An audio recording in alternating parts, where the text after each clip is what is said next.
Have you ever wondered what it really takes to build a business while raising 2 kids and holding on to faith that it's all gonna work out? That's been our story, from late night painting jobs, therapy appointments, and juggling a business. That's been our story. We built something we never thought was possible.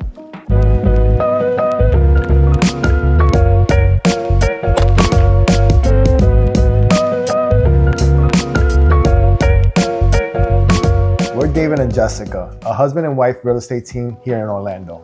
And this is the story behind the scenes of Haus M, how we went from surviving to serving with purpose. I remember when you told me it might be time to leave your 9 to 5, and I was thinking to myself, like, no, this is what gives me purpose. It's my job. I didn't want to leave it.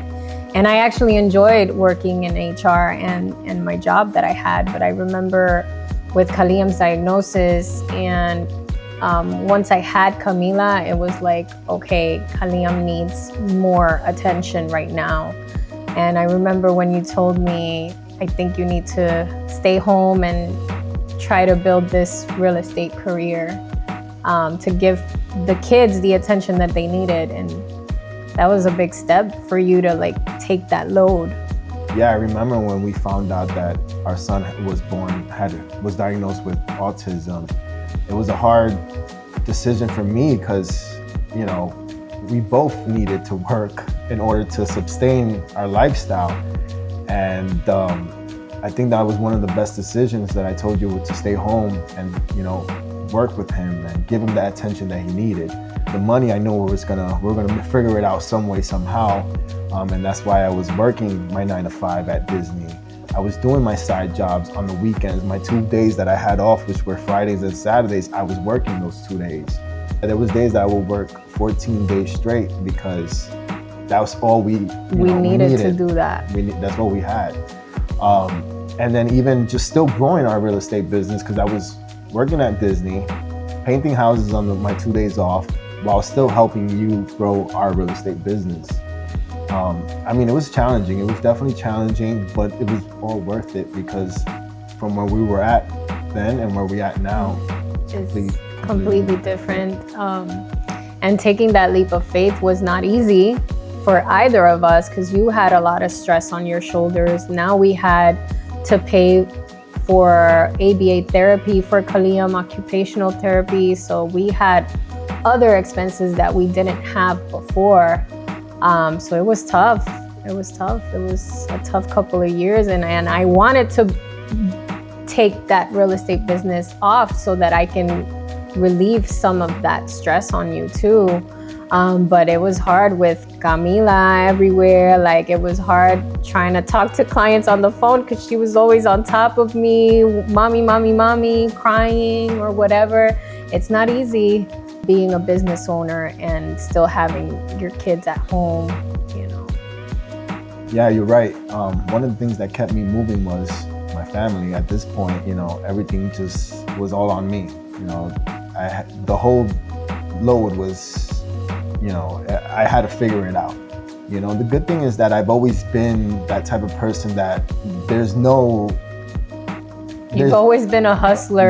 There's no for me. I always find a way to figure out things, and I started that painting business, just my little truck and 2 brushes that I had. But I had the drive to want to go out there and kill it and get out there and get known. The first year, I remember that I probably had 1 client call me that whole first year for my painting business. But little by little, I figured it out. I started getting better at it, and soon the following year, did really well in my painting business. A little too good that I was like, you know what? I can leave my 9 to 5 job and just focus on this. But even that painting business, I felt like it was still not enough. We needed something more. Something more stable, with more stability. Even though real estate is not stable at all, but we've been, with God's help, we've been able to make it work for us, and it's been a blessing.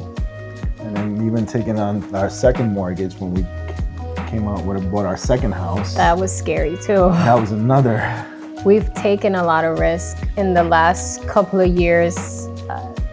but it's been God that's helped us push through every obstacle that we've had, even from Kaliam's diagnosis to buying that second house, buying that investment, to having now this career that we've been able to grow this year.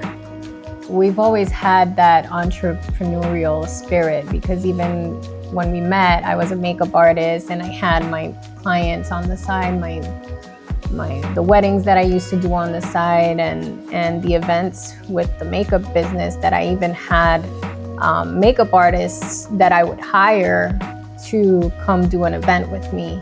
And you've always supported me in that business. And then when you started your painting business, I always supported you in that too. So I think we've always had that in us, you know?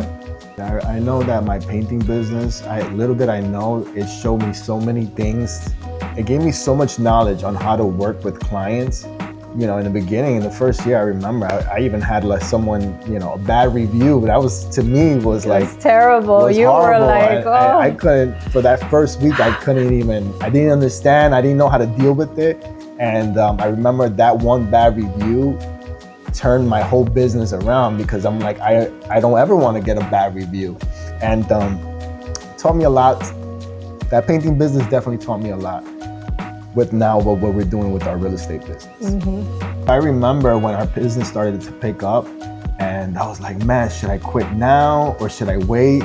And it was always you know, uncertainty there. Mm-hmm. Our coaches were telling us we need 6 months of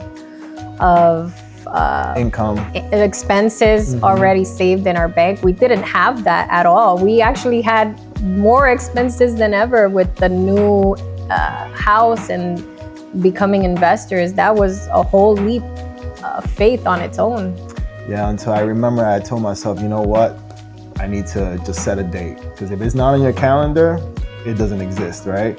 So I remember I told myself for my daughter's birthday, for Camila's birthday, June 17th, I was gonna set the date, and that was gonna be it. And I'm not gonna lie to you, I remember I was nervous, I was scared, I didn't know what to do. But the only good thing is that I had was that, you know, we had each other, and you know what? Okay, well, the ship sinks, we're sinking together, but we're gonna come right out of it together as well. So June 17th came, 2024, and that was my last day. And that's when my whole another adventures. The other adventure where we were bumping heads, and I remember June 18th, waking up after all these years, you know, waking up and not knowing, like, what am I gonna do next? Like, what is my next step? And it was tough for you, because you like to stay busy, and you were like, I don't know what to do. Tell me what to do. And I am not the person to like tell you what to do. That wasn't who I was. I always was like in the background. It forced me to be a leader and guide you too. And I wanted you to like be the business owner too. I didn't want it to be all me, but it forced me to get out of my shell too, and do things that made me uncomfortable. But we were bumping heads. That for like 6 months straight, we were bumping heads. We were learning how to work together. That's what we were learning how to work together. Then the financial stress, because now, you know, you were stressed that you didn't know how to run the business and what to do. And you went from doing a whole bunch of things and working all the time to now it like completely changed. It's a different type of work. Right. I didn't understand it. I didn't understand that, you know, work smarter, not harder. I was always taught work harder and you'll succeed. Right. But over here, I had to work a little different. I had to, you know, work a little smarter. I remember you wanted me to do things your way, and I was like, no, that's not who I am. That's not how I like to do things. And I got to a point where you wanted to do things this way, and I had to get out of my comfort zone too, because you needed somebody to show you. So that forced me to get out of my comfort zone. But in that, I think you saw that I was putting an effort, and somehow it just started working out. Like we were working with our strengths and not our weaknesses. Right. about 6 months later, we were stuck. We didn't have money to pay our mortgage. We didn't know when business was going to come in. We were arguing and fighting, and I guess that financial stress also wasn't helping, but somehow we were able to get through that. And God always provides, right? You know, we immersed ourselves in prayer. There was a point where you couldn't even come to church because you were working so much, and we started going to church as a family and praying together. And I think that also had a lot to do with our success this year. I mean, definitely when we started going to church, my vision and a lot of things started to change around me.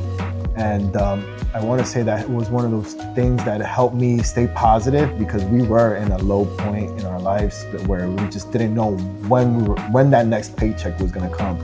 And definitely joining church helped me out, keep my mind stable and focus on what we had to do. But, all that being said, it really did push our drive, and it really made us like, okay, whether we're in this and that's it, we got to get out of this. We had a client recently that this was her second home. She didn't live here in Florida, and she was elderly and she needed help with selling the house and the furniture and everything. And we come up with solutions outside the box. We offered to do a garage sale at the same time of the open house to kind of help her.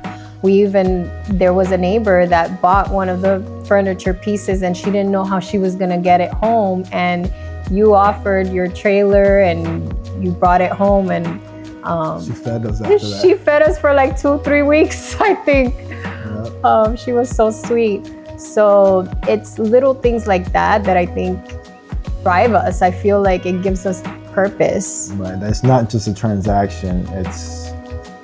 It's serving, it's helping, it's coming from a place of what can we do to help. Right. We usually always treat every client like they're a family, Like if this was my mom, how would I treat her? How would I want her to be treated? Yeah.